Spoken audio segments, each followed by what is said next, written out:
Merci de nous rejoindre dans ce troisième podcast. Baro, nous avons le privilège de recevoir une fois de plus notre invité, M. Idrissa Alhaji Aya, qui est en ligne droite vers la fin de sa thèse. M. Idrissa, bonjour. Bonjour. Alors, la passion, la sensation de voir un projet se concrétiser, c'est toujours difficile à décrire par des mots. Là, aujourd'hui, tu arrives à terme de ce projet de thèse que tu vas soumettre bientôt. Quel est ton ressenti aujourd'hui? Tout d'abord, permettez-moi de vous remercier. C'est toujours un plaisir de venir sur ce plateau, sinon d'échanger avec vous. C'est partagé. Voilà, et sur la question, le ressenti de l'accomplissement d'un projet qui a duré 3 ans. Honnêtement, il y a beaucoup de fierté, il y a beaucoup de ressentis positifs, mais pas que. Parce qu'il y a beaucoup d'autres choses à faire, il y a beaucoup à ajouter, il y a beaucoup à améliorer aussi. Je suis parti d'un projet de 5 pages à toute une, à un projet de doctorat, un manuscrit complet d'environ 200 pages comme ça. Donc ça fait qu'une fierté. Mais au fil du temps, on se rend compte que plus on avance dans un projet, plus on se pose des questions supplémentaires. Et ces questionnements supplémentaires sont plus importants que la question de base. Ok. Donc du coup, c'est une forme de spirale, c'est la recherche. Et on se rend compte que on n'a pas tout étudié. On se rend compte qu'on peut encore peaufiner la recherche, qu'on peut encore peaufiner ce projet. Mais comme ressenti de manière générale, c'est une fierté de mener à bout un projet de recherche et de le soutenir. Mais ça ne veut pas dire autant que tu as balayé tout le champ de la recherche sur ces questions. Okay. Il y a toujours des extensions possibles, des questions. Même actuellement, avec la fin de ma thèse, je travaille, disons, sur 4-5 projets qui sont en cours, qui n'ont rien à voir avec la question de recherche, qui sont des formes d'extension de recherche. Et fierté, mais aussi il y a à faire. Ça, c'est le résumé. Ok.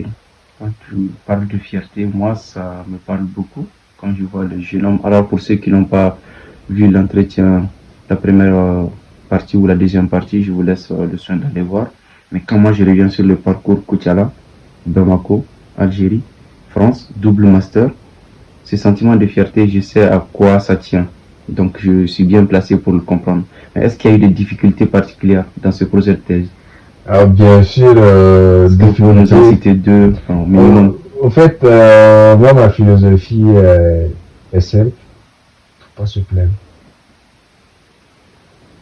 Partout, il y en aura des difficultés, que ce soit un projet de thèse, un projet d'entreprise, peu importe, il y aura des difficultés. Mais comment les surmonter, c'est ça la vraie question. Et j'ai pas tendance à me focaliser sur les moments difficiles, mais comment trouver des solutions à les surmonter. Non, mais particulièrement, est-ce qu'il y a une difficulté qui te vient là à l'esprit, des difficultés, quelqu'un qui t'a refusé de t'ouvrir une porte, un collègue qui n'a pas voulu te dépanner, voilà. Là, ça particulièrement, le moment le plus difficile, le moment le plus critique, c'est le début de la thèse. En ce sens. Parce que tout part d'un projet, d'une initiative que tu prends personnellement à écrire un projet sur un sujet donné, 5 ou 4 ou 5 pages. Mais dans nos entretiens précédents, ça c'était pas un problème pour toi. Tu l'avais déjà fait depuis que tu étais en Algérie. Si, je l'avais déjà fait, ça c'est pas un souci.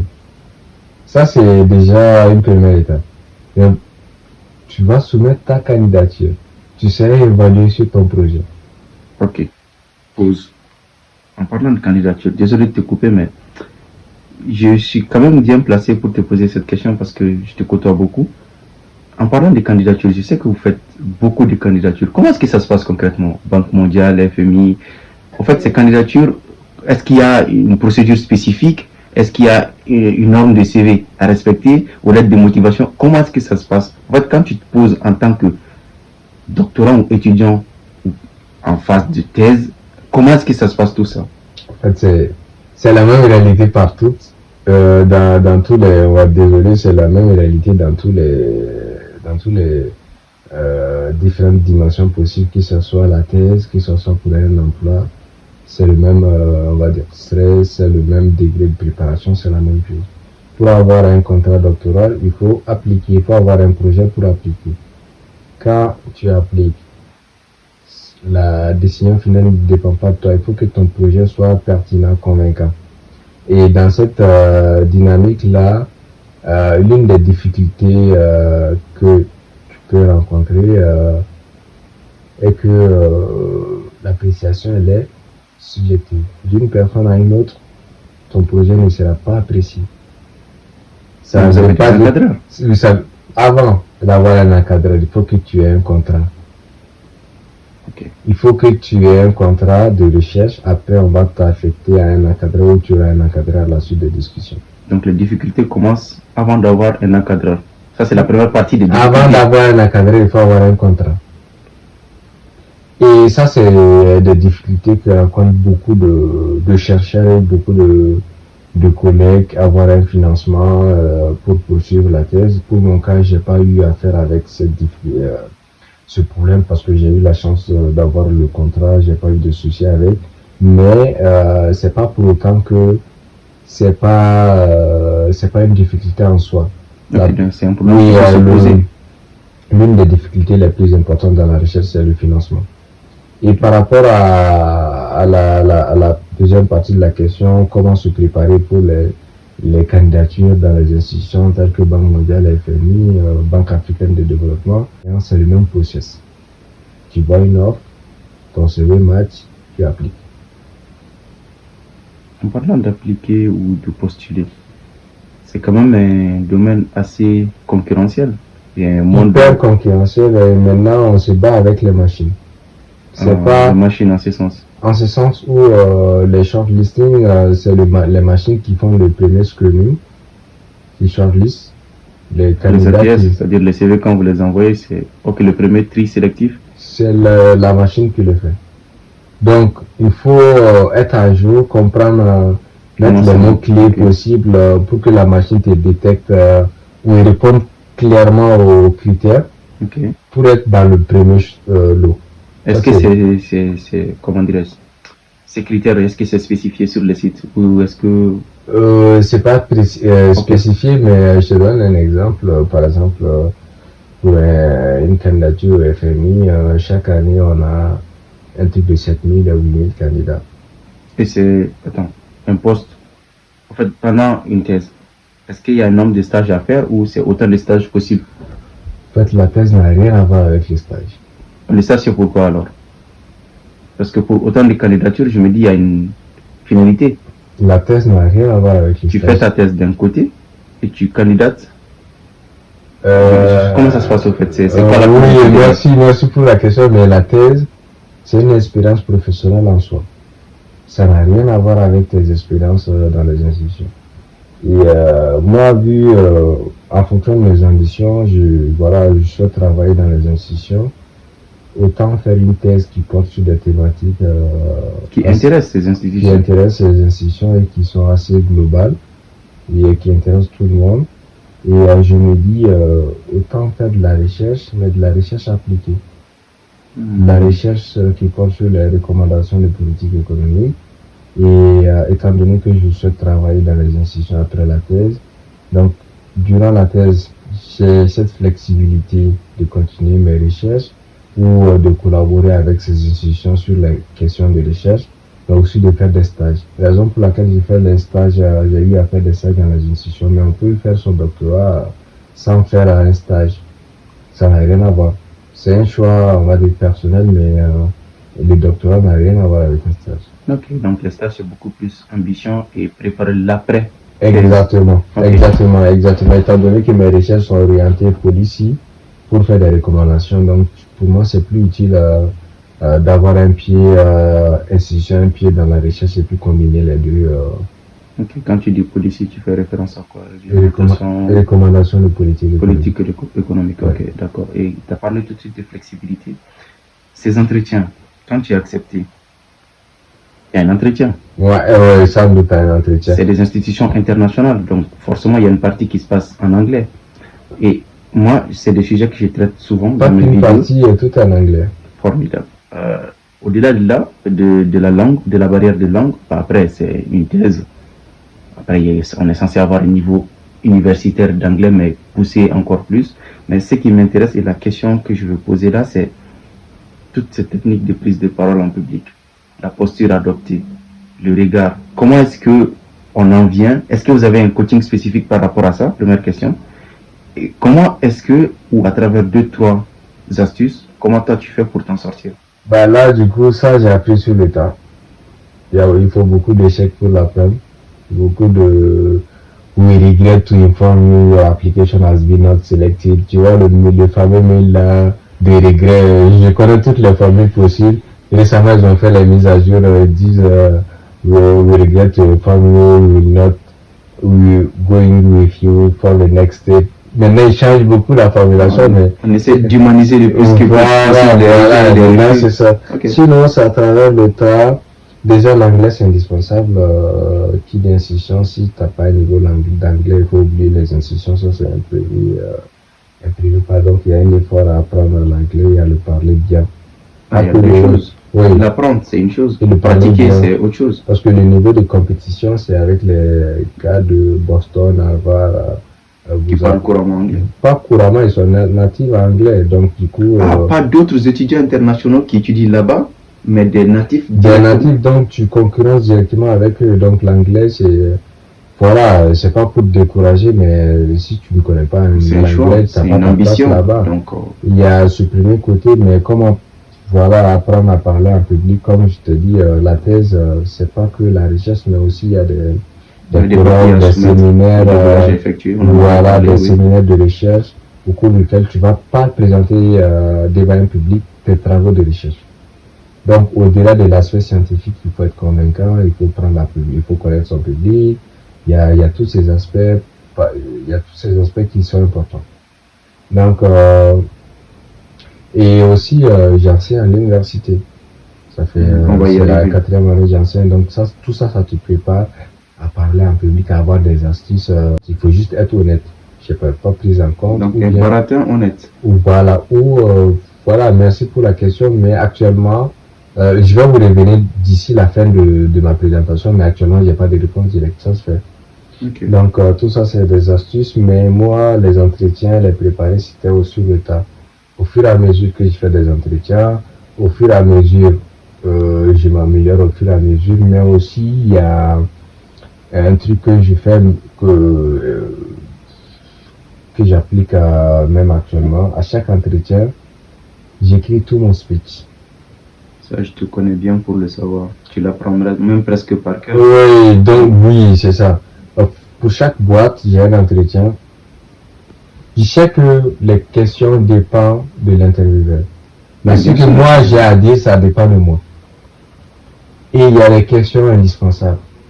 Les questions de base, quoi. Parle-nous de toi, ton parcours, tes expériences, tes skills. Le speech classique. Mais les questions d'un entretien, on le devine, en fait, à travers l'offre. Une offre qui est sur l'économie, on ne va pas te poser des questions sur la chimie, c'est impossible. Bon. Donc, j'écris tout mon speech et j'essaie d'imaginer toutes les questions possibles. Et je me prépare, j'écris à la lettre minutieusement. Et j'essaie de faire, à force de répéter, ça devient par cœur. Et à chaque entretien, j'ai l'habitude de faire ça, ce qui m'aide à être hyper structuré durant un entretien. Ok, donc si tu as un conseil à donner à un étudiant, un élève qui prépare son entretien Campus France ou quoi que ce soit, c'est la préparation. C'est la préparation de d'écrire tout son speech. Parce que le fait de l'écrire, non seulement ça te permet d'être structuré et d'éviter les tournures.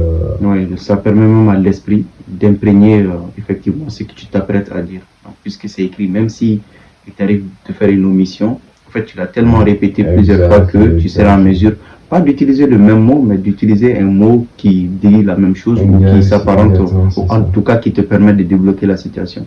Donc, tu as parlé d'enseignement. Est-ce que c'est grâce à ton double master, et si je me trompe, tu m'arrêteras, ton premier master en analyse économique de développement, et le deuxième analyse des projets et programmes de développement. Est-ce que c'est tantôt l'un ou l'autre des deux masters qui t'a permis d'enseigner ou ça aussi c'est entré dans le cadre de la thèse? Le master, ça te permet d'avoir la thèse dans un premier temps. Oui, tu m'as dit c'est un projet de master qui te permet de déboucher sur un projet de thèse. Pas exactement. Mais toi, tu l'as fait ainsi. Je t'explique. Ok. Pour le master, j'ai fait un mémoire de fin de master Classique, ça. que j'ai soutenu. Ok. Pour le premier master analyse économique. Ok. Pour le deuxième master analyse de projet, j'ai fait un stage de projet où j'ai déposé les rapports, j'ai soutenu ce projet. Ça n'avait aucun lien. Et par la suite, indépendamment de ces deux, j'ai écrit un nouveau projet de recherche sur les 3 ans de recherche de thèse. Inspiré de l'un des deux masters ou pas? Inspiré principalement qui a un étroit lien avec le master analyse économique. Ok, le premier master. Le premier master. Ok. Donc c'est ce projet sur lequel j'ai travaillé durant ces 3 dernières années. Ok, d'accord. Donc là aussi ce point il est bon, mais moi j'ai une autre question. Pour l'enfant de Kuchara, ça te fait quoi, après tout ce parcours, de venir donner des cours à des Français en France? Ouais, c'est une satisfaction déjà de donner des cours parce que l'enseignement, C'est beaucoup de pédagogie. Beaucoup de pédagogie, mais aussi ça tombe pas du ciel parce que mon grand-père fait partie des premiers instructeurs du Mali ici. Donc dans notre famille, c'est une continuité. C'est une continuité. J'ai cette double fierté. Ouais, j'ai accomplissement de soi. Oui. Et une continuité. Oui, j'ai mon grand-père qui fait partie des premiers instructeurs du Mali. Il y a mes tontons beaucoup de tontons qui ont été instructeurs ou qui sont toujours. Mais l'enseignement est dans notre famille depuis à bas âge. Je me rappelle, mon grand-père, tout le temps, il me donnait des bouquins à lire. Mais il y a ce côté, mais c'est une satisfaction, pas qu'enseigner directement des Français, mais parce que l'université est multiculturelle, il n'y a pas que des Français, il y a tout type de nationalités. Mais il y a une fierté d'enseigner au niveau supérieur, au niveau universitaire, parce que l'enseignement, c'est pas seulement c'est pas l'enseignement classique comme au primaire ou au niveau du collège. C'est de l'échange avec les étudiants. C'est un partage. Ils sont hyper connectés aujourd'hui. Oui, c'est un partage de connexion. C'est pas comme si tu as un module, tu pars faire ton module, les dictées. Il y a certains qui le font. Oui, mais c'est les mêmes slides. Mais pour moi, l'enseignement universitaire, ça c'est un choix personnel. Oui, c'est le partage parce qu'il y a des étudiants qui viennent de différents horizons et qui ont des parcours différents, qui vont t'apprendre aussi. De par leur culture. Exactement, même leur savoir. Parce que ils arrivent qu'il y a des étudiants qui viennent ici en Master 1 qui ont déjà un Master 2 dans un autre pays. Effectivement. Donc il y a beaucoup de ces cas, ça ne peut qu'être avantageux pour les deux. Ok, se réaliser et être utile au monde est une expérience difficile. Et toi, dans ton parcours, je sais que tu as dû faire beaucoup de sacrifices. Et les femmes dans tout ça. Que conseilles-tu aux jeunes que tu étais, qui quittaient le Mali pour aller faire ses études en Algérie et qui ensuite est venu ici et qui est aujourd'hui en phase de fin de projet de thèse? Côté femme, comment est-ce que toi, tu jonglais un peu? Déjà, il y a le soutien de la famille, de la maman, des tantes, des soeurs. Il y a des collègues aussi, que ce soit femmes ou hommes. Mais aussi, raison pour laquelle j'ai dit, il y a beaucoup de grandes dames derrière, pas qu'une seule. Donc, c'est très normal. Il y a ce soutien d'effectif qui est toujours là à te confronter dans les moments difficiles. La deuxième partie de la question, c'est ok. Je vois qu'aujourd'hui, on est dans beaucoup de relations souvent toxiques. Et est-ce que tu as un conseil ou est-ce que tu veux rebondir sur cette partie de la question? Ces relations copain-copine qui, pour certains, ça marche et ça finit par des mariages et des unions, tant mieux. Mais j'ai constaté que la plupart des gens qui ont échoué, c'est aussi ce côté-là.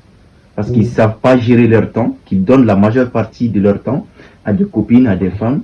Et cette mauvaise gestion du temps que tu devrais investir sur ton projet, alors s'il y a un jeune aujourd'hui que tu devrais conseiller, même pas conseiller, à qui tu devrais transmettre un message, ce serait lequel? Je pense que je suis pas la bonne personne pour conseiller là-dessus parce qu'actuellement je suis pas marié. Ça n'a rien à voir. J'arrive. Ok. Oui, je suis célibataire, donc voilà, donc du coup je suis pas Tu là. t'adresses à mes auditeurs là. Oui, donc du Donc coup, il est célibataire. Juste pour voilà. la précision. Donc du coup, je dirais pas que je suis la bonne personne pour conseiller ça. Il y a un truc que j'ai retenu durant mes différentes expériences. Bah, bien évidemment, quand on est à l'université, il y a les couples, copains, copines qui se forment. Voilà, j'échappe pas à cette règle-là, mais ce que moi je retiens que peu importe, voilà, aimer aussi, ça arrive, ça fait partie du jeu, mais peu importe, il y a une seule question que tu dois te poser. Est-ce que dans cette relation, j'arrive à continuer et à travailler et je suis dans une dynamique d'atteindre mes objectifs ou pas? On va dire, c'est la question que, peu importe mes différentes fréquentations, c'est la question que j'ai toujours eu en tête. Oui, avec telle fréquentation, est-ce que je pourrais atteindre mes objectifs? Si je dis mes objectifs, est-ce que la relation personnelle, est-ce que cette fréquentation compromet la réalisation de mon objectif? Si oui ou pas. Et dans toute cette question, il y a la gestion du temps, il y a tout ça, mais c'est la question clé à se poser. Parce que je vois beaucoup de personnes, c'est pas que gestion du temps qui est l'une des ressources les plus importantes. Il y a question d'aller au resto. Qui parle des restos, parle de budget, parle de finances. Donc je me dis à un moment ou à un autre, je te pose cette question parce que j'ai vu pas mal de personnes vraiment mettre leur objectivité en pause pour essayer de plaire à des femmes qui finalement se soldent par des séparations. Donc je me dis, mais à quel moment est-ce que selon toi on peut rester objectif dans ces couples-là? Mon frère, il faut passer à la caisse. Donc tu veux me dire que non, il faut passer à la caisse. Au-delà de ça, il faut être gentleman. Il faut passer à la caisse. Gentleman jusqu'à quel point? Sans se compromettre, bien sûr. Voilà, c'est ça la limite. Pour moi, tout ça se fait dans la limite du possible. Il faut être juste authentique. C'est quoi la limite du possible? La limite, c'est en fonction de tes capacités. Il faut pas forcer, juste, il faut être authentique. Si tu peux, tu peux. Si tu peux, tu peux pas. Tu peux pas, mais pour moi, c'est facile pour toi, mais pour moi, il faut toujours garder ce côté aussi. On est humain, il faut garder un homme aussi, c'est son style. Il faut garder ce côté un peu gentleman. Voilà, il faut passer à la caisse. Aussi, moi, ce que je comprends pas, plus loin dans nos sociétés, je vois que le mariage, il est quelque chose de très apprécié. Oui. Et quelque part, on est aligné avec ça dans nos sociétés. C'est quelque chose qui quand même responsabilise l'homme. Ouais. Mais on est d'accord, c'est deux personnes qui se marient. Et tu viens de parler d'être gentleman, mais dans la limite du raisonnable. Ok. Pourquoi ou comment est-ce que toi tu vois le fait d'aller faire de grandes cérémonies? Le mariage, à la base, c'est une union. Est-ce que toi, tu as une idée spécifique ou est-ce que tu as un commentaire à faire sur ça? En fait, déjà, le mariage, c'est symbolique et c'est l'union de deux personnes. Et le fait de décider des festivités ou pas, ou de des festivités grandioses ou pas, ça dépend non seulement de la capacité, mais aussi des vœux de chaque conjoint ou conjointe. Mais pour moi, à mon sens, pas besoin de claquer 10 000 € dans un mariage le lendemain, tu vas payer des crédits, c'est pas important. Toujours, on peut le faire, si on a les moyens, bien sûr. Si on a les moyens, et puis toujours dans souvent il y a toutes les raisons gardées, bien sûr. Exactement, mais moi en tant que économiste, au-delà de ça, pour moi c'est pas le jour du mariage, c'est après le mariage qui est important. Ah, donc il y a une vie après le mariage. Voilà, pour moi, pas besoin de claquer beaucoup. Est-ce que c'est beaucoup plus tendance culturelle ou juste quelque chose qui est, une fois de plus, à la mode? Pas au Mali, c'est culturel, mais c'est à la mode aussi, mais culturel en fonction de... Mais est-ce que c'est logique en fait, d'aller investir? Par exemple, au Mali, pour faire on juge la capacité du mari. à travers ça. Est-ce que, après le mariage, les gens qui sont venus faire la fête avec toi seront eux qui vont t'aider à payer le prix du condiment? Pour moi, c'est une question de bon sens. Je ne dis pas de ne pas faire la fête. Comme on l'a dit, toutes raisons gardées. Mais à un moment ou à un autre, il faut se poser les bonnes questions. Ben, c'est clair. Donc, quand tu as les moyens et les capacités, certes, mais tu as dit quelque chose de très pertinent. Il y a l'avant-mariage, il y a pendant le mariage et il y a l'après-mariage. Et je ne pense pas que l'idéal de se marier, c'est d'avoir une femme à sa charge et de claquer tout son investissement pendant le mariage et être... Mais tu as dit de passer à la caisse. Je reprends juste un mot. Dans nos sociétés, je vois que souvent les parents mettent beaucoup de pression sur les jeunes pour qu'ils se marient parce que selon eux, quand tu finis ou que tu es en phase de finir tes études, tu dois pas nécessairement mais obligatoirement te marier. Toi, qu'est-ce que tu penses de ça? Bah, les pressions, j'en ai eu beaucoup. Et je continue d'avoir les pressions, mais en fait, il faut aussi comprendre que les parents, c'est dans leur rôle, c'est dans leur droit de te bouger, de te faire secouer un peu, mais quitte à toi de succomber ou pas à cette pression. Mais c'est dans leur rôle, c'est tout à fait naturel et normal en tant que parent de dire à son enfant, oui, le temps, l'âge de mariage, parce que c'est leur expérience à eux. Mais leur temps, leur pas la même. Mais c'est dans leur droit aussi de te le dire, sinon personne ne va le faire. Mais pourquoi cette pression? On peut te faire asseoir et te le dire dans la bienveillance. Oui. Une ou deux fois, oui, vous en parlez dans un comité de famille, mais tout le temps te mettre la pression et à un moment... En fait, pour moi, aujourd'hui, la question du mariage, ou la pression du mariage, pour moi, on ne peut pas mettre la pression à quelqu'un. Tu le veux ou tu ne le veux pas, c'est la définition. Mais si on te met la pression d'un côté, tu le veux aussi. En ce sens. Donc tu veux dire que cette pression, le fait d'aller se marier, cette pression ne peut pas se matérialiser tant que toi tu ne veux pas. Peut-être que toi tu as beaucoup travaillé, tu as beaucoup voyagé sur toi et tu as beaucoup voyagé, ce qui fait que tu as développé un certain caractère pour quelqu'un qui n'a vécu qu'au Mali. Un Malien lambda, tu penses qu'il aura assez de recul, assez de caractère? Bah, je comprends exactement ce que tu dis. La pression n'est matérialisée que lorsqu'on le veut parce que le choix final, il est nôtre. Ouais. Donc, j'essaie de mettre les deux cas de figure pour quelqu'un qui a voyagé, qui a vu autre chose, et quelqu'un qui est... Est-ce que tu penses que cette règle s'applique aux deux personnes de la même manière? Les gens, souvent, quand ils commencent un petit boulot ou qu'ils finissent leurs études, automatiquement, cette question de mariage se pose. Mais je pense qu'il est séant quand même de prendre le temps, de réfléchir, de vraiment peser le pour et le contre de cette question avant de s'embarquer.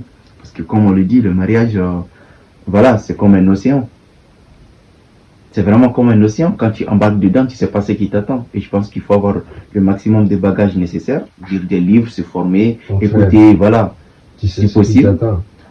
Non, tu as une idée de ce qui t'attend. Dans l'embarquement, tu vas te noyer, c'est les deux cas. Non, mais c'est pas parce que j'ai appris à nager que je sais forcément nager en conditions de tempête. Ça n'a rien à voir. Donc vraiment, il faut qu'il y ait ce minimum de travail avant. Mais je pense qu'il doit y avoir un accompagnement aussi. Je sais pas si...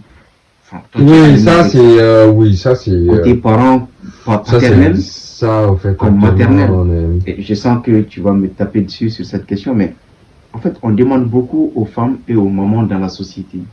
Souvent, on va faut que Moussoka Mounionga Savali. Moi, je suis très aligné avec Moussoka Savali parce que pour moi, Savali, tu m'arrêteras si je dis une bêtise, c'est qu'on te fasse quelque chose de mal, ou même pas, qu'on te fasse quelque chose d'injuste. Mais tu dis, ok, nous sommes dans une union, nous sommes dans une relation, je prends sur moi, mais je vais parler à mon conjoint, après que tout le monde se soit calmé. J'ai la possibilité d'aller porter plainte, de me plaindre auprès des parents, mais pour la préservation du couple, je préfère qu'on en parle à deux. Ça, je peux comprendre. C'est parce que tu as les moyens, tu as les capacités de te plaindre, tu ne le fais pas pour préserver quelque chose de supérieur. Mais par contre, quand on dit mougnon, c'est comme si on te...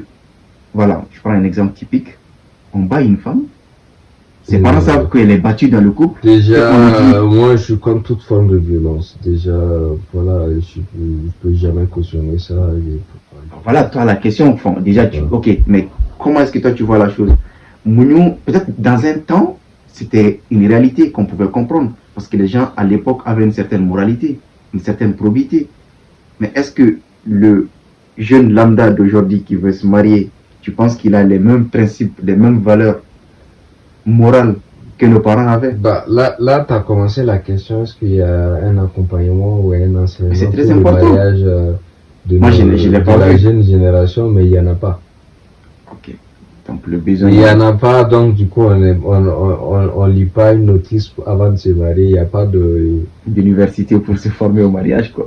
En fait, réellement, il n'y a pas ça, il n'y a pas un accompagnement pour préparer mentalement au mariage.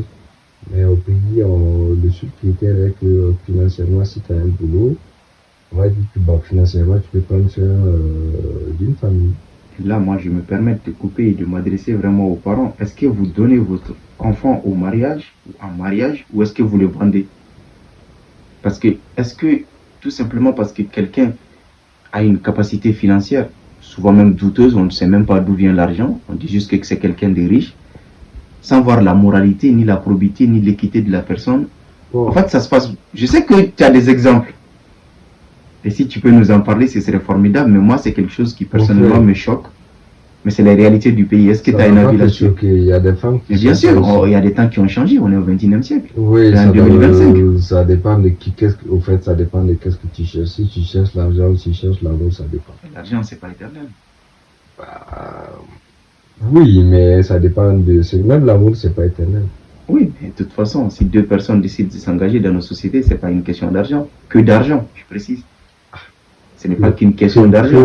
C'est deux familles qui s'unissent, pas que deux personnes. Ça, c'était dans le bon vieux temps. Là, actuellement, j'ai envie de te parler, ou si je me remémore une partie de notre discussion précédente, tu disais que dans ton projet de thèse, tu avais déjà réfléchi à une question écologie et environnement. Est-ce que tu peux revenir un peu là-dessus? Effectivement, c'était parler du développement durable en son temps. Ok, je ne sais pas si la définition, je l'ai toujours. Développement durable, c'est de produire de manière intelligente à préserver l'environnement, le social, c'est un peu, voilà, sans compromettre la génération future. Sans compromettre la génération future. Voilà. Ok, donc ça c'est, voilà, tous ceux qui ont fait, je pense, économie au lycée doivent connaître cette définition. Bref, c'est là où je voulais en venir. Aujourd'hui, quand tu vois que ce projet que tu avais pensé pendant toutes ces années, à l'époque, est une réalité aujourd'hui, ça te fait quoi? Tu te dis, est-ce que j'aurais dû orienter ma thèse par rapport à ça? Est-ce que j'aurais dû faire un master en ce sens? Toi, qu'est-ce que ça te fait? Dans un premier temps, la connaissance ne se perd pas. Ok, donc ce projet peut sortir à tout moment. Oui, okay. Ça c'est le premier volet. Et la connaissance est complémentaire et transversale aussi. En ce sens? Dans le sens où toi, tes connaissances en chimie peuvent t'aider en physique ou tes connaissances en droit peuvent t'aider à l'économie. Le fait de se spécialiser sur une question ne veut pas autant dire que tu délaisses des autres questions. Et même dans les débats quotidiens ou durant un entretien, on peut te poser la question comment tu vas gérer ce projet de manière durable. Qui dit durabilité parle de économique, environnemental, social, il y a ces aspects qui sont. Donc ça aide partout, c'est la connaissance, c'est comme ton patrimoine. Okay. Plus ça dure, ça prend de la valeur. Et aujourd'hui, pas du tout, parce que on parle de développement durable pour préserver la future génération. Mais si notre existence actuelle est remise en cause par les conflits, l'instabilité politique. L'instabilité politique. Okay. Et voilà, l'urgence ne devient plus la génération future, mais la génération actuelle.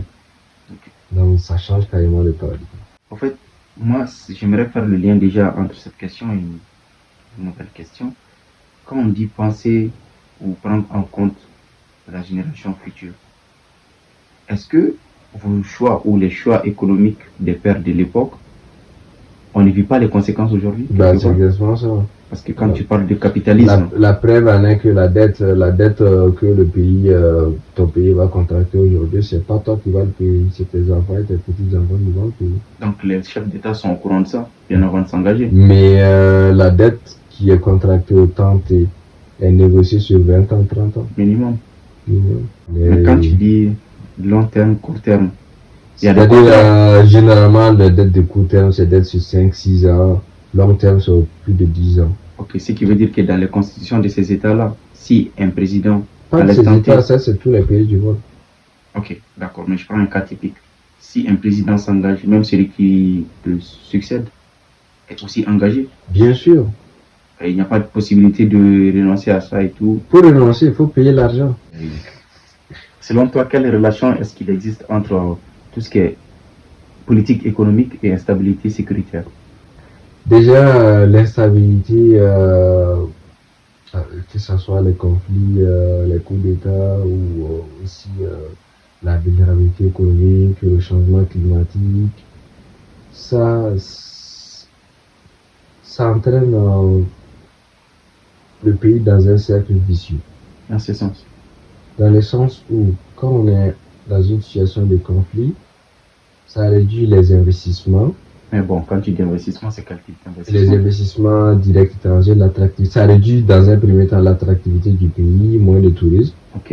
Et même aussi, ça réoriente les dépenses publiques qui sont destinées à promouvoir l'éducation, la santé, les routes, à réorienter ces dépenses dans le militaire, Donc, dans la protection. Donc, il y a un effet d'éviction qui est là.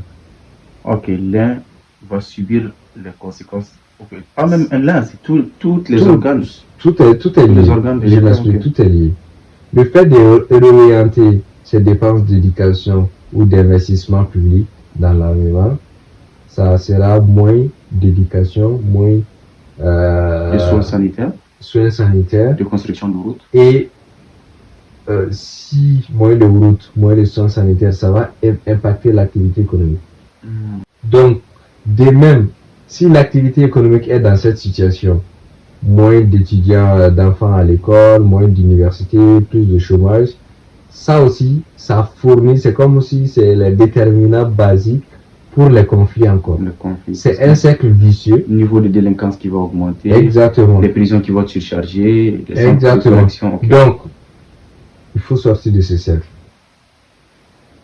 D'accord. Et l'une des conséquences directes qu'on a vues, c'est voilà, la panne d'essence ou le manque d'essence aujourd'hui. Pénurie d'essence et l'inflation généralisée sur les produits hydrocarbures, mais pas que sur tout l'ensemble, c'est l'inflation. Mais les ménages aujourd'hui, ils se plaignent de partout. On ne produit pas tous ces biens de première nécessité, d'autant plus les hydrocarbures, tout est importé, ce qui fait que quand il y a des blocus suite à des attaques terroristes, ciblées sur les camions citernes, ce qui fait que le coût de l'énergie augmente.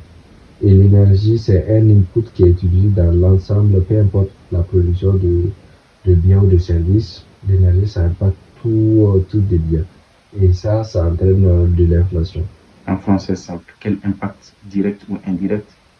L'impact direct est que le prix de tous les produits sera augmenté. De l'inflation, ok.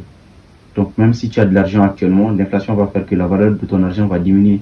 Exactement. Tout ce que tu pouvais avoir, supposons, à 500 francs, tu vas le trouver maintenant à quoi? 1000 francs? Bah, plus que, ça dépend des cas. Donc, d'accord. Ça aussi, c'est...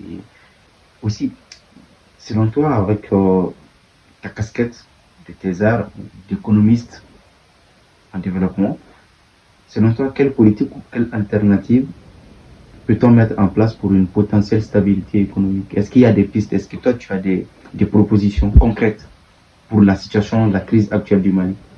Si j'ai beaucoup de propositions. Est-ce que tu peux nous en dire deux ou trois, si le temps nous le permet, bien sûr.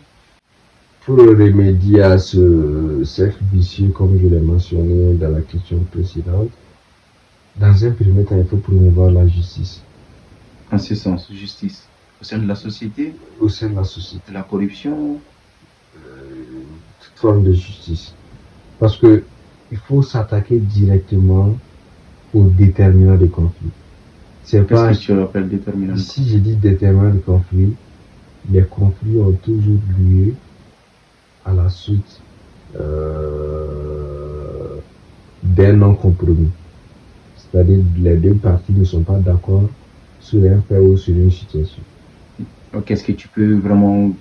Ça, c'est la médiation à travers une discussion entre les deux parties. Ça, c'est le point de départ de toute gestion de conflit. Connaître ce que l'autre, quel est le mobile même de la révolte ou de rébellion des différents groupes, ça, c'est le point de départ. Mais il n'y a pas qu'un groupe. Je sais, il n'y a pas qu'un groupe. Est-ce que tu penses que ce sera possible de réunir tous ces... Tout est possible. Si c'est la C'est facile de le possibilité, dire comme ça. c'est pas facile de le faire, je suis bien conscient, mais c'est possible. Au fait, on se bat pour revendiquer des droits ou bien des critères qu'on juge utiles Ou nécessaire, ou nécessaires. même primordial. Mais quand tu échanges avec la personne dans un premier temps, tu sauras quoi, avec quelle idéologie, pourquoi il se bat. Ça, c'est les 50% de la réponse. Et pourquoi? Et pourquoi, ça dépend aussi des motifs qui va avancer, mais ça te permet d'avoir une paix durable. Parce que moi, cette orientation, c'est dans un sens très durable dans le long terme. Sinon, avec beaucoup d'achats d'armement, on peut stabiliser. Mais dans le long terme, ça sera toujours fragile. Maintenant, toi, en tant que citoyen malien, aujourd'hui, qu'est-ce que tu recommanderais à la population? Une sensibilisation, une bonne pratique, un message de résilience? Bah, je dirais merci et félicitations à la population malienne d'être résiliente. Ok, est-ce que tu veux développer, détailler Bah, d'être résilient parce que c'est vrai, je suis à l'étranger, mais les difficultés auxquelles ils font face, c'est pas facile à vivre. Et merci pour leur résilience. Après, le Malien, il a toujours vécu ainsi. Parce que la crise, c'est depuis 2012. Oui, Et moi, je vais t'amener à donner ton avis sur une question qui, moi, ça me taraude depuis longtemps. Parce que le problème, c'est quoi? Ça, il y a beaucoup de régions qui le vivaient. Et notamment les régions du Nord. Pas que. Mais j'ai l'impression, pour la majorité des Maliens, le Mali se limite à Bamako. Sans indexer personne, hein. Mais je me dis, quoi, qu'est-ce que tu en penses au fait? Parce que Bah, ces difficultés, il y a beaucoup de peuples maliens, de beaucoup de pour régions qui quelqu'un qui vivent. vient de Koutala, on peut pas m'en dire plus sur ces questions. Je sais. Donc comment est-ce que toi tu vois ça en fait? Est-ce qu'il doit y avoir une sensibilisation généralisée? Est-ce que les Maliens doivent voyager beaucoup plus vers les régions? Je dirais c'est juste la politique de décentralisation administrative qui doit changer. Donc c'est une volonté étatique. Ouais.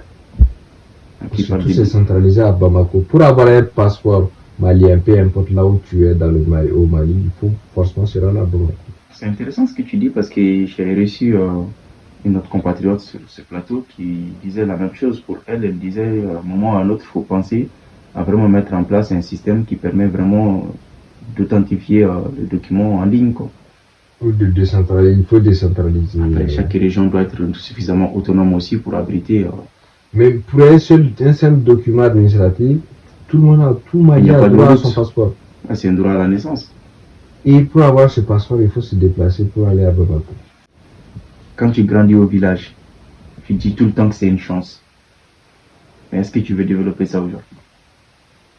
Tu as parlé de résilience, tu dis que ça t'apprend beaucoup. C'est une chance parce que là, c'est facile de s'adapter à la grande ville. La preuve en est que quand tu quittes le Mali pour Quand tu venir... dis facile, moi je t'arrête. Facile en ce sens. Il y a une période d'adaptation et de transition. Si. Mais l'inverse, c'est encore plus dur. Pour ne pas dire impossible. Oui, imagine... J'ai vu des cousins qui partaient au village, ils restaient pas longtemps. Voilà, imagine quelqu'un qui quitte... bon, soyons rationnels aussi, quelqu'un qui quitte le Mali pour venir en France, tu vas pas te plaindre des conditions de travail, pas autant ou bien... ça dépend. Oui, je sais que ça dépend, mais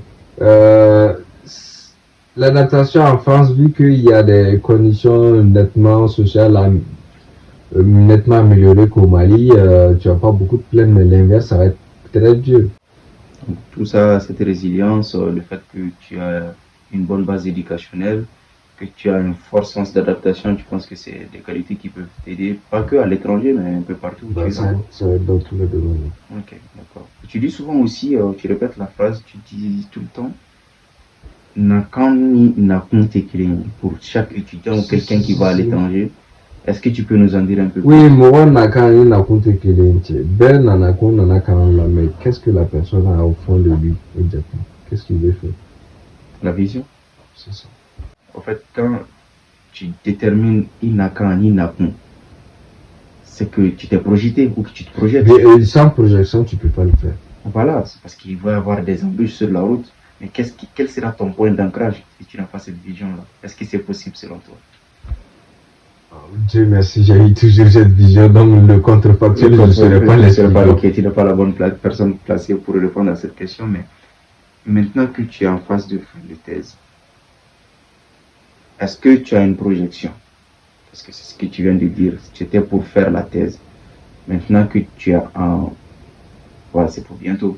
Oui, bientôt. Est-ce que tu as des perspectives de rester là, d'aller, comme tu l'as dit, être open, servir le monde, ou est-ce que tu envisages aussi de rentrer et d'être utile au pays? Bah là, actuellement, je compte pas rentrer directement au Mali.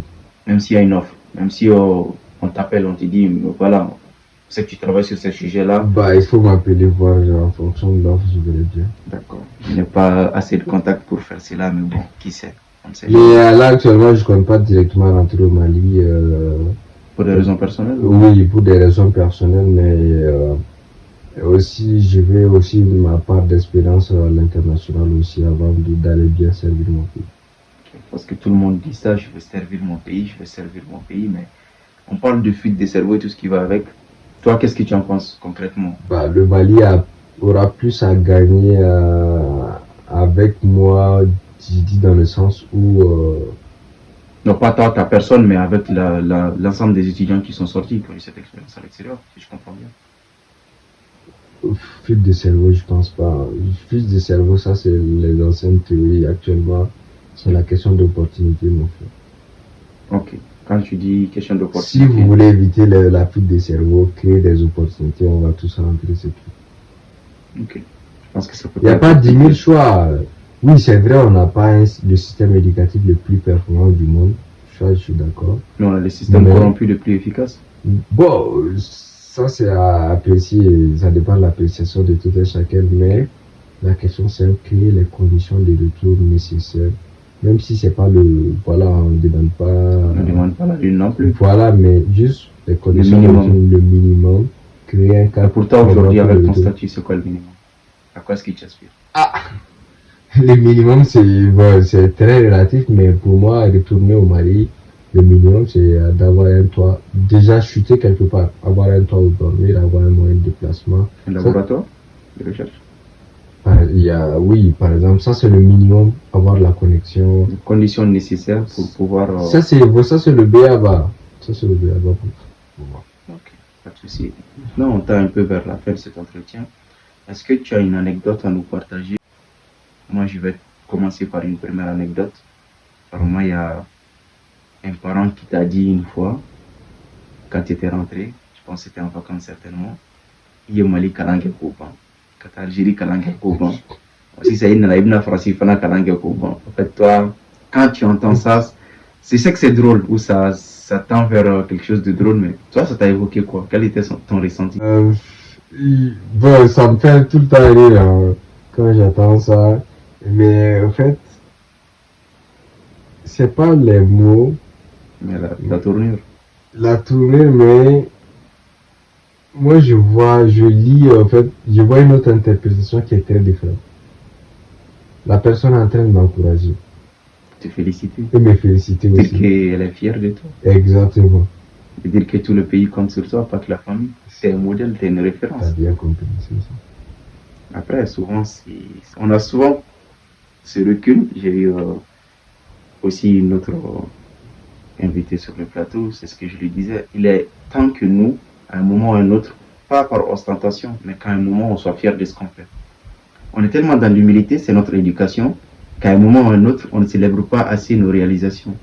Tu parlais de combien? De 3000 candidatures minimum. Plus que 5 000, Voilà, 6 000. 5 000, 6 000 candidatures. Et si toi, ton nom ressort parmi tous ce lot, après, tu n'es meilleur que personne, mais tu vaux ce que tu vaux. Donc, à un moment ou à un autre, je pense qu'on doit vraiment être fier de ce qu'on fait, de le valoriser et beaucoup plus communiquer. Parce que ce que nous avons fait, Bah, oui, c'est beaucoup peuvent le faire, c'est mais le encore, il faut travail la que tu as fait. détermination. C'est le travail que tu es en train de faire là. Il faut le travail. Donc, est-ce que tu as une deuxième anecdote ou pas? Un encouragement pareil que quelqu'un t'a dit, un parent?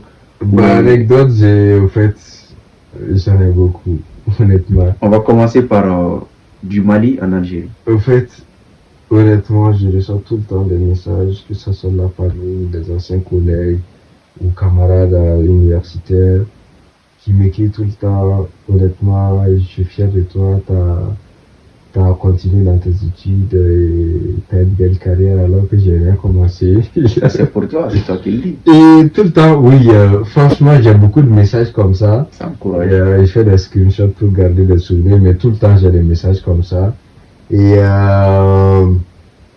ouais, je garde de très bons souvenirs. Quand même, surtout, par exemple, en Algérie.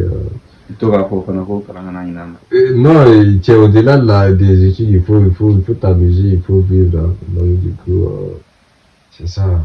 Faut pas se limiter à dans la calambaron, il y a la vie à côté, il faut vivre, il faut savoir vivre aussi. Et pour revenir à la question de l'anecdote, c'est en Algérie où, comment dirais-je, c'était la première fois que je quitte la famille, et que je me retrouve avec, voilà. Vraiment, tu es parti. Au-delà de l'expérience de l'avion et tout, là, tu as atterri. J'ai atterri, et le soir, la nuit tombe, j'ai faim. Et je me dis, mais je me suis regardé, moi, je me dis, mais personne ne va me partir à manger ce soir. Je me suis levé, je suis parti prendre, en Algérie, on appelle les frites omelettes améliorées. C'est les frites omelettes améliorées en envoi là-bas, et je suis parti prendre ça, j'ai mangé. Et je me suis posé la question, donc ça sera pareil pour demain, et après-demain, et ainsi de suite. Ça m'a fait beaucoup réfléchir au rôle que la maman joue dans la famille. Les sœurs. Et ouais, ça fait, voilà, jusqu'à avoir le bac, tu te soucies même pas. C'est des questions qu'on se pose jamais. Comment le vieux a amené la bouffe ou comment la maman a préparé, tu te poses jamais la question. Et voilà, ça c'est des trucs qui m'ont marqué. Ok, je sais pas si tu as une autre à partager maintenant de la France Algérie à la France. Algérie à la France. Quand tu arrives en France, le décalage, les gens, la mentalité. En France, franchement, en France, j'ai pas eu de soucis. Okay. Ouais, je pense que tu avais dit ça dans les entretiens.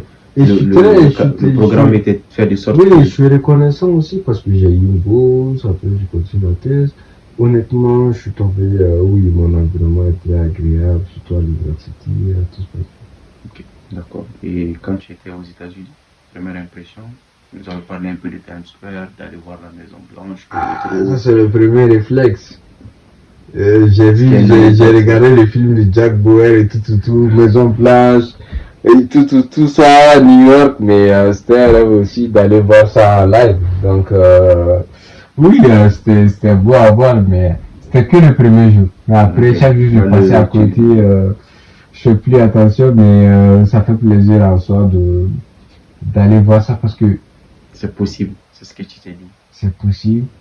Il faut aussi se donner les moyens. Beaucoup de moyens. Parce que je pense beaucoup de ceux qui... Mais à côté de ça, il y a beaucoup de sacrifices aussi. Hein. C'est la voie de soi, quitter déjà ses parents. Pas que ça, il y a tous les événements de ma famille, ça fait 10 ans que j'ai tout raté. Les mariages, des frères et sœurs, des cousins, j'ai tout raté. Je pense qu'on va finir là-dessus. Il y a ça c'est des sacrifices. Il y a tous ces événements, j'ai raté des naissances. Et depuis 2010, je ne fais pas en famille. Alors, 2-3 fêtes en famille sur les 10 ans. Encore si les disponibilités le permettent. Ouais, c'est ça. Et ou bien tu veux prêter main forte à tes parents, mais tu peux pas à cause de la distance. Mais il y a ça aussi, c'est le sacrifice, mais aussi oui, j'ai perdu aussi, pas que j'ai perdu, mais bon, j'ai connu beaucoup de personnes agréables aujourd'hui. Mon temps ou leur temps ne nous permettent pas d'échanger comme avant, mais c'est ainsi va la vie. Mais il y a beaucoup de sacrifices derrière et beaucoup de rigueur à discipline en parce qu'il y a les choix. Tu parlais de vision et d'ambition. Il y a le prix à payer. Alors, je ne sais pas si tu as un dernier mot pour un jeune, une jeune qui veut se lancer dans l'aventure. Et si tu veux vraiment essayer de développer cette notion de sacrifice, vraiment pour que la personne se mette en tête que avant de sortir, le minimum c'est d'apprendre à cuisiner, faire la vaisselle, ces petites choses dont on ne parle jamais, mais qui ont leur place. Et plus loin, la nostalgie, comment s'adapter à un environnement, parce que moi, ce que j'ai retenu de toute cette expérience, l'étude, le diplôme, de toute façon, tu vas l'avoir, peu importe le temps que ça va prendre. Souvent, le meilleur conseil, tu vois, c'est ce que les jeunes d'aujourd'hui, nous, notre génération ne fait pas. Assis-toi 30 minutes, pose-toi la question, qu'est-ce que moi je veux devenir? What do you want? Qu'est-ce que moi je veux? Une fois que tu arrives à répondre à cette question, toi-même, tu vas te conditionner naturellement à atteindre ce que tu veux. Donc, toutes ces questions, discipline, sacrifice, ça devient naturel pour toi parce que tu as défini ce que tu veux. Et quand tu définis ce que tu veux, tu vas définir les actions possibles pour atteindre ce que tu veux. Ah, ça me parle beaucoup ce que tu dis. Je l'ai même lu dans un livre. Si tu tiens tellement à ton pourquoi ou à ton pour qui, parce qu'il y a des gens aussi qui s'engagent dans des formations, dans des aventures, soit pour eux-mêmes ou pour rendre mémoire à quelqu'un qui leur est cher. Si tu définis réellement que tu es aligné avec ça, le comment il va venir naturellement. Non, ça c'est naturel. Parce que peu importe, comme tu l'as dit, les sacrifices et tout, c'est pas que ça te fait pas mal. Bien sûr que ça fait mal. Mais tu vas prendre sur toi et tu vas te donner à fond pour réaliser. Et le jour où tu vas l'atteindre, tu sauras valoriser la chose. Et cette fierté, cette sensation de réussite, c'est incomparable à nul autre. Alors pour conclure, est-ce que tu as un mot de fin? Qu'est-ce que tu peux conseiller à un jeune ou... Je sais pas moi, une bouteille à l'eau, même non, conseiller, je suis pas le meilleur dans les conseils. Moi, je dirais, un mot de fin alors. Faites beaucoup d'erreurs et puis apprenez sur le tas. Et surtout le plus important, il ne faut pas être dans le faux. Tant que vous n'êtes pas dans le faux, dans le mensonge, dans l'honnêteté, faites beaucoup d'erreurs et puis vous allez apprendre sur le tas. Ben, c'est sur ces mots que nous mettons fin à cet entretien. On espère recevoir le futur docteur Aya. Pourquoi pas? Plaisir au plaisir. On lui souhaite en tout cas bon courage pour la soutenance. On peut que te souhaiter le meilleur, santé, prospérité, beaucoup de réussite. Merci, plaisir de vous revoir également. Le plaisir est partagé. Merci pour votre écoute et on se dit à très bientôt pour un nouvel épisode de votre podcast Barreau.